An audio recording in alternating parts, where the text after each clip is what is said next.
Procesi i zgjerimit drejt Ballkanit Perëndimor dhe plani i rritjes janë në fokusin e samitit BE Ballkani Perëndimor që po mbahet në Tivat të Malit të Zi. Presidentja e Komisionit Evropian Ursula von der Leyen në deklaratën e dhënë për media para fillimit të samitit ka theksuar nevojën për përshpejtimin e procesit të zgjerimit, duke thënë se si vendet kandidate, po ashtu edhe BE-ja duhet të shfrytëzojnë momentin dhe ta kthejnë atë në lëvizje, ndërsa lëvizjen ta kthejnë në antarësim. Ajo pohoi se zgjerimi është i bazuar në merita, por meritat nuk nënkuptojnë ngadalësim.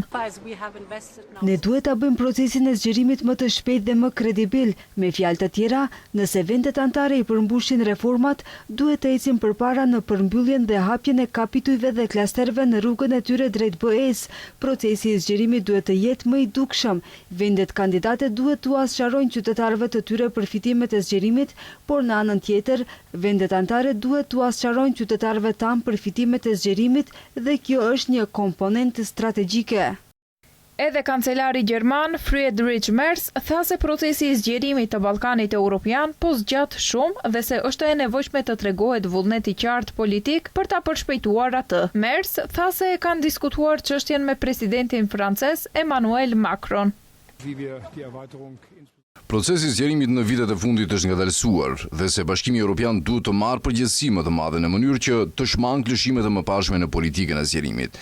Kjo pjesë e Evropës është në perspektivën e antarësimit në Bashkimin Evropian dhe nëse nuk kemi ndërmarrë ndonjë hap domethënës për 13 vjet, atëherë është e qartë se kemi bërë gabime të caktuara. Macron nga ana tjetër tha se Franca edhe më tej mbështet vendosjen e një metodologjie të re për antarësim, e cila do të mundsonte forma më të qarta dhe më transparente, si dhe harmonizim gradual vendeve kandidate në legjislacionin e BE-s.